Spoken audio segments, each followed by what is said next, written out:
Hi everyone. आज हम बात करने वाले हैं पिगमेंटेशन इन प्रेगनेंसी। एक्चुअली ये जो टॉपिक है ये आप ही के द्वारा सजेस्ट किया गया टॉपिक है। तो जिनका ये क्वेश्चन था वो ज़रूर इस वीडियो को ज़रूर देख लें ताकि आपको आपका आंसर मिल सके। वीडियो को स्टार्ट कर लेते हैं। एक्चुअली क्या है, प्रेगनेंसी में कुछ लोग ये फील करते हैं कि वो बहुत ज़्यादा पहले से काफ़ी ज़्यादा अपने आप को खूबसूरत महसूस कर रहे हैं, उनके स्किन का टेक्सचर बहुत अच्छा हो गया है, ऐसा चेंजेस वो महसूस करते हैं। लेकिन कुछ लोग ऐसे होते हैं जो ये फील करते हैं कि उनकी स्किन जो है वो डार्क हो रही है, उनके स्किन पे पिंपल्स हो रहे हैं। तो ये सब किस वजह से होता है? देखिए, प्रेगनेंसी जर्नी जो है वो हॉर्मोन्स का बहुत ज़्यादा चेंज होने वाली जर्नी है। यानी कि स्टार्टिंग से ही आपके जो हॉर्मोन्स हैं उनमें काफ़ी ज़्यादा चेंजेस होने लगते हैं। तो ये भी जो बदलाव है आपके स्किन में आपको देखने के लिए मिल रहा है, ये भी हार्मोनल चेंजेस की वजह से ही है। तो आपकी बॉडी में जो है वो मेलेनिन की मात्रा बढ़ने लगती है। इसकी वजह से आपकी बॉडी में जगह जगह पर आपको डार्क पिगमेंटेशन देखने के लिए मिल सकता है। ये स्पेशली जो है वो होता कहाँ पर है? जहाँ पर फोल्ड्स होते हैं। जैसे कि यहाँ पर फोल्ड है आपके स्किन का, तो यहाँ आपको हो सकता है, नेक में जो फोल्ड है वहां पे हो सकता है, यहाँ हो सकता है। ये नॉर्मल है, मतलब कि ये बहुत ज्यादा देखा जाता है। लेकिन काफी सारे लोगों में फेस पे भी ये पिगमेंटेशन देखा जाता है, फेस में भी ये होता है। अब देखिए, नॉर्मल जो सिचुएशन होती है उसमें ये अपने आप ही ठीक होने लगता है। लेकिन कुछ लोगों में ऐसा ये होता है कि ये ठीक नहीं होता और ये लंबे समय तक बना रह जाता है। तो इसके लिए आपको करना क्या है? पहली बात तो ये है कि आपको अपने स्किन को समझना है कि आपकी स्किन कैसी है, ऑयली है या ड्राई है। ठीक है, जिन लोगों की स्किन ऑयली होती है उनके साथ ये प्रॉब्लम ज्यादा होती है, क्योंकि प्रेगनेंसी में और ज्यादा ऑयल आपकी स्किन से सिक्रीट होने लगते हैं, जिसकी वजह से ये प्रॉब्लम होती है, पिगमेंटेशन की, एक्ने की, पिंपल की प्रॉब्लम बढ़ जाती है। लेकिन जिन लोगों की स्किन ड्राई होती है उनके साथ क्या होता है कि जब ऑयल सिक्रीट होता है तो उनकी स्किन और ज्यादा ब्यूटीफुल हो जाती है और शाइन करने लगती है। तो उनके साथ ये बहुत ही अच्छे फैक्टर के रूप में काम करता है। थर्ड कंडीशन ये है कि कुछ लोगों की स्किन क्या होती है, और ज्यादा ड्राई हो जाती है, यानी कि और ज्यादा खिंचा खिंचा महसूस करती है, बहुत इचिंग होती है। तो उस पर ध्यान आपको ये रखना है कि अगर आपकी स्किन ऑयली है तो आपको अपने डेली रूटीन में एक चीज ये शामिल करना है कि आपको अपना जो फेस है वो दिन में कई बार धुलना है। यानी कि अपने फेस पे आपको ऑयल ज्यादा देर तक बने नहीं रहने देना है। अब हर बार क्या आपको अपना जो फेस है वो फेस वॉश से क्लीन करना है? नहीं, बिल्कुल भी जरूरी नहीं है। आप अगर 2 से 3 बार भी फेस वॉश से अपना फेस क्लीन कर लेती हैं तो आपके लिए बहुत ही ज्यादा सफिशिएंट होगा। लेकिन ध्यान ये रखना है कि जो भी आप इस समय प्रेगनेंसी में यूज कर रही हैं अपने फेस के लिए, अपने स्किन के लिए, उसमें कोई भी केमिकल, कोई भी पैराबिन, ये सारी चीजें नहीं होनी चाहिए। क्यों? क्योंकि आपको लगता है कि ये आप सिर्फ अपने स्किन पे लगा रही हैं, वो चीजें अंदर भी जाती हैं। ठीक है, वो सारी चीजें अंदर जाती हैं, एब्जॉर्ब होती हैं, वो आपके बेबी को जो है वो प्रॉब्लम क्रिएट कर सकती हैं। इसीलिए आपको जो भी प्रोडक्ट यूज करने हैं बहुत ही ज्यादा ध्यान देकर, सोच समझकर यूज करना है। तो जो लोग ऑयली हैं वो पहले ध्यान ये रखें कि उनको अपनी स्किन को कई बार धोना है और इसके बाद उनको मॉइस्चराइजर जरूर लगाना है। अगर आपका ये मिथ है, आपको भी लगता है कि ऑयली स्किन पे मॉइस्चराइजर नहीं लगाया जाता, तो आप गलत फहमी में हैं। आपको कुछ नहीं तो आप एलोवेरा जेल लगाइए जो कि एज अ मॉइस्चराइजर वर्क करता है। फ्रेश एलोवेरा जेल ले लीजिए आप अपने यहाँ प्लांट से, या फिर आप मार्केट से ले आइए जिसमें कोई केमिकल ना हो, उसको आप अप्लाई कर लीजिए। लेकिन फेस वॉश करने के बाद इसको जरूर लगाइए।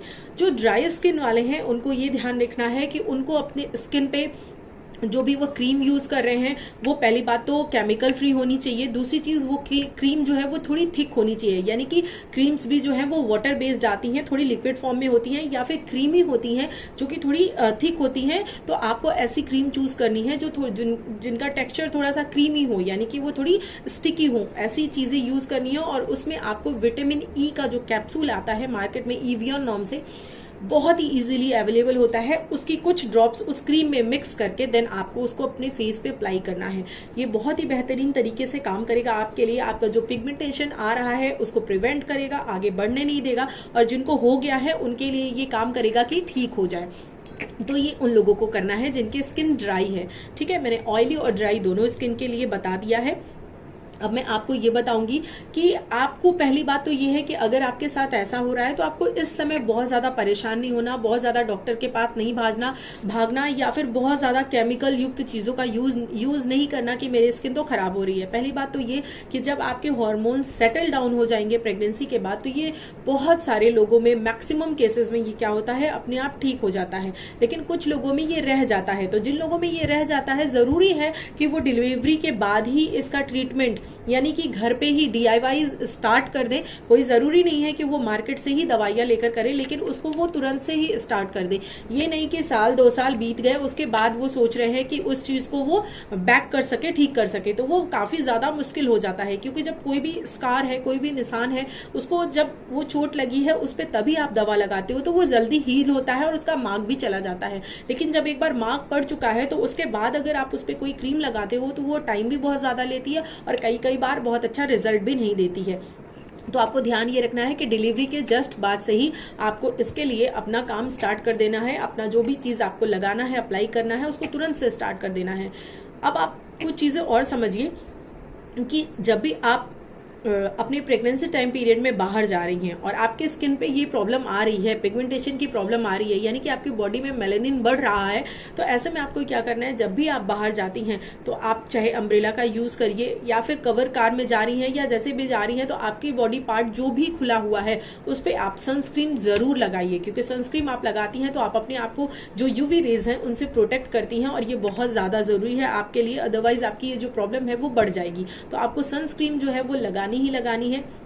सेकेंड इंपॉर्टेंट चीज ये है कि आपको अपनी हाइड्रेशन का बहुत ज्यादा ध्यान रखना है, यानी कि आपको अपना लिक्विड इंटेक बढ़ा देना है, पानी अच्छी मात्रा में लेना है, जूसेस अच्छी मात्रा में लेना है। ये तो आप इंटरनली ले रहे हो, और एक्सटर्नली बात किया जाए तो बाहर से भी आपको अपने स्किन को बहुत अच्छे से हाइड्रेट रखना है।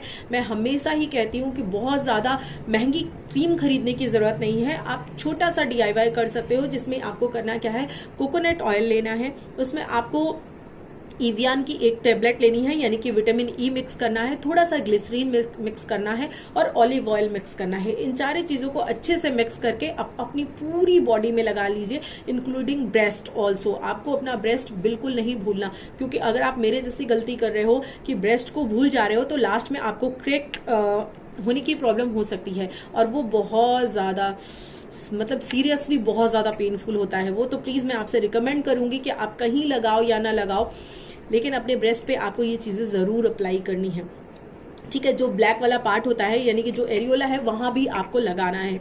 तो आपको इस तरीके से ध्यान देना है। ये चीज अगर आप करते हो तो आप इंटरनली और एक्सटर्नली दोनों तरीके से अपने बॉडी को हाइड्रेट रख रहे हो, और जब ऐसा होगा तो ये सारी चीजें आप आराम से इनको टैकल कर पाओगे। अब आपको करना क्या है कि आपको न्यूट्रिशियस फूड लेना है, आपको जिसे बोलते हैं कि अपना लिक्विड इंटेक बढ़ाना है, लेकिन आपको कुछ चीजें नहीं लेनी है, जैसे कि बाहर की चीजें आपको नहीं खानी है, आपको मसाला वगैरह ज्यादा नहीं खाना है। अगर आप मसाला वगैरह ज्यादा ले रहे हो तो आपकी ये प्रॉब्लम बढ़ सकती है, ठीक है। इन चीजों का आपको ध्यान रखना है। उसके बाद आप कुछ ऐसे DIYs हैं जिनको कि आप प्रेगनेंसी टाइम पीरियड में भी कर सकते हो, और ये आपके लिए नुकसानदायक नहीं है। तो अगर आपको लग रहा है कि आप फिट फील कर रहे हो, ठीक है, आप एनर्जेटिक हो, आप ये सारी चीजें कर सकते हो, तो करिए। जिसमें करना क्या है, आपको पहला काम ये करना है कि आपको लेना है कच्चा दूध। जब भी दूध आता है, आपके घर दूध आता ही होगा, तो आपको कुछ नहीं, एक कॉटन बॉल लेनी है, एक कटोरी में थोड़ा सा वो कच्चा दूध लेना है, और उस कच्चे दूध को चाहे आप मॉर्निंग में कर लीजिए या फिर रात में कर लीजिए, उस कच्चे दूध को अपने फेस पे लगा लीजिए, और उसके बाद उसको कुछ देर के लिए ऐसे ही छोड़ दीजिए। फिर उसके बाद नॉर्मल वाटर से आप उसको अच्छे से वॉश कर लीजिए। ये फर्स्ट थिंग हो गई। दूसरा जो DIY है उसमें आपको करना क्या है कि आपको आलमंड ले लेना है, ठीक है, या फिर आप बादाम का तेल भी ले सकते हो, या फिर बादाम ले लीजिए, और जो बनाना है दोनों को अच्छे से ग्राइंड कर लीजिए, पीस लीजिए मिक्सी में, और उसमें थोड़ा सा कुछ ड्रॉप्स आप हनी की डाल लीजिए और कुछ ड्रॉप्स आप गुलाब जल की डाल लीजिए। इन चारों चीजों को मिक्स करके अपने फेस पे लगाइए, देखिए आपको बहुत ही बेहतरीन रिजल्ट देखने के लिए मिलेगा। ये सेकंड चीज हो गई जो कि आप कर सकते हो अपने फेस के लिए। थर्ड चीज के बारे में अगर बात करें, जो कि बहुत ही मतलब कि अगर मैं कहूँ कि एक तरह से कह लीजिए कि आपके स्कार्स को जो पिगमेंटेशन है उनको अभी से ही खत्म करने का काम करेगी। उनमें ये थर्ड वाला बहुत ज्यादा इंपॉर्टेंट है, जो कि ये है कि इसमें आपको आलू का जूस लेना है।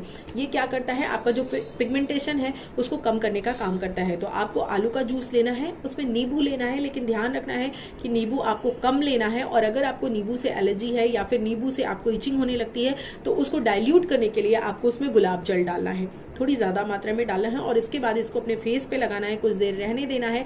जहां भी जो भी अफेक्टेड एरिया है, जहां पर डार्क हो रहा है, ये सारी जो DIYs है उनको आप हर जगह पे अप्लाई कर सकते हो। तो उसको आपको लगाना है, कुछ देर रहने देना है, उसके बाद उसको वॉश करके एक अच्छा सा मॉइस्चराइजर लगा लेना है। ठीक है, इन सारी चीजों को आप आराम से करोगे। उसके बाद आपको ध्यान ये रखना है कि आपको मॉर्निंग में और इवनिंग में, जो मैंने बताया था स्टार्टिंग में, कि आपको नारियल का तेल, कोकोनट ऑयल हो गया, विटामिन ई हो गया, ऑलिव ऑयल हो गया और एलोवेरा हो गया, इसको मिक्स करके लगाना है। इन चीजों के अलावा आपको हमेशा दिन भर में 2-3 बार, जब भी लगे कि मेरी स्किन थोड़ी सी ड्राई हो रही है, तो आपको ये जो चीजें हैं जो मैंने बताई हैं इनको आपको लगा लेना है। यानी कि आपने स्किन को आपको हमेशा हाइड्रेट रखना है, अंदर से भी रखना है, बाहर से भी रखना है। इन सारी चीजों को अगर आप ध्यान रखते हो तो आराम से आप अपना जो पिगमेंटेशन है उसको दूर कर सकते हो अभी से ही। ये आगे लॉन्ग रन में नहीं जाएगा। अदरवाइज अगर डिलीवरी हो गई और आपने बहुत समय से ध्यान नहीं दिया, 1 साल 2 साल बीत गया है, तो फिर ये थोड़ा सा मुश्किल हो जाएगा। इसीलिए इन सारी चीजों को आप अभी से ध्यान रखिए। अपने खाने पीने का ध्यान रखिए, न्यूट्रिशियस चीजें खाइए, बाहर की चीजें मत खाइए, अपने आप को अच्छे से हाइड्रेट करिए, अपनी नींद अच्छी लीजिए। नींद लेने का मतलब है क्वालिटी नींद लीजिए। यानी कि आप 10 घंटे सो रहे हैं और उस 10 घंटे में आप 3 घंटे भी नहीं सोए, यानी कि बाकी के घंटे 7 घंटे आप अपने किसी न किसी टेंशन, किसी उलझन, किसी सपने में आपने बिता दिए। आपको बहुत अच्छे से नींद लेना है जिसमें कि कोई भी डिस्टर्बेंस ना हो। क्वालिटी स्लीप लेनी है तो आपकी जो प्रॉब्लम है वो अपने आप ही ठीक होने लगती है। और इन सारी चीजों के लिए बहुत ज्यादा परेशान नहीं होना है, क्योंकि अभी आपका फोकस आपके बेबी पे होना चाहिए। आप अच्छे से बच्चे को जन्म दीजिए, उसकी केयर कीजिए, बाकी सारी चीजें अपने आप ही ठीक हो जाती हैं। ये जो कुदरत की देन है, कुदरत एक महिला को ये खुशी देती है, तो उसके साथ समझ लीजिए कि ये गॉड गिफ्ट है। कुछ चीजें मिलती हैं। बॉडी वैसी ही नहीं रह जाती एक महिला की जब पहले कंसीव करने से पहले जैसी उसकी बॉडी होती है। तो बॉडी में चेंजेस आते हैं, इसको नेचुरली अपने आप को एक्सेप्ट करना होगा। हाँ, ये है कि आप इसको बेटर बनाने के लिए कुछ चीजें जरूर कर सकते हो। तो जरूर बताइएगा वीडियो कैसा लगा। इन DIY जो भी मैंने आपको DIYs बताए हैं, इनको आपको रेगुलरली, रिलीजियसली फॉलो करना है। ये नहीं कि आपने एक दिन लगाया और उसका रिजल्ट नहीं मिला तो आपने बोला कि ऐसे ही बता दिया था। ऐसा नहीं है। आपको उसको मतलब कि बहुत शिद्दत से विश्वास करके बहुत अच्छे से उसको रेगुलरली फॉलो करना है। अगर आप करती हैं तो बेनिफिट आपको 100% देखने के लिए मिलेगा। और मुझे कमेंट करके जरूर बताइएगा जिन लोगों को इससे फायदा होगा। वीडियो को आपने लास्ट तक देखा, इसके लिए दिल से शुक्रिया। चलिए मिलती हूँ अगले वीडियो में किसी अगले टॉपिक के साथ। कोई टॉपिक आप भी मुझे सजेस्ट करना चाहते हैं तो डेफिनेटली आप मुझे सजेस्ट कर सकते हैं। और हाँ, एक इन्फॉर्मेशन मुझे और देनी है कि आप लोग मुझसे पूछते हो कि मैम मुझे 4 मंथ तक का तो वीडियो मिल रहा है, यानी कि पहला, दूसरा, तीसरे महीने में क्या करना है, बेबी का डेवलपमेंट कैसे हो रहा है, क्या खाना है, क्या पीना है, ये मिल रहा है। इसके बाद के वीडियोस कहाँ हैं? इसके बाद के वीडियोस भी उसी में है। प्रेगनेंसी प्लेलिस्ट है। आप मेरा जब चैनल पे विजिट कर रहे हो, ये जो वीडियो देख रहे हो, तो सपनास ब्लॉग जो मेरा चैनल है उस पर आप जाइए, उसमें आप प्लेलिस्ट में जाइए। प्लेलिस्ट में जो प्रेगनेंसी प्लेलिस्ट है उसमें आप जब नीचे जाते जाएंगे तो वहां पर पूरा आपको मेरा 1 मंथ से लेके 9 मंथ तक का वीडियो मिल जाएगा कि आपको क्या करना है, कैसे करना है। उसके बाद फिर जब आपकी डिलीवरी हो जाती है और डिलीवरी से पहले जब आप थोड़ा लास्ट फेज में होते यानी कि 3rd ट्राइमेस्टर में हो, तभी से आपको मेरी बेबी सीरीज देखना स्टार्ट कर देना है, ताकि आप समझ पाओ कि आपको बच्चे की केयर कैसे करनी है, क्या चीजें करने से फायदा है, क्या चीज करने का नुकसान है। मेरे जितने भी एक्सपीरियंस है उसको आप बेबी से रिलेटेड बेबी सीरीज में देख सकते हैं। चलिए, bye bye and take care. Thank you so very much again.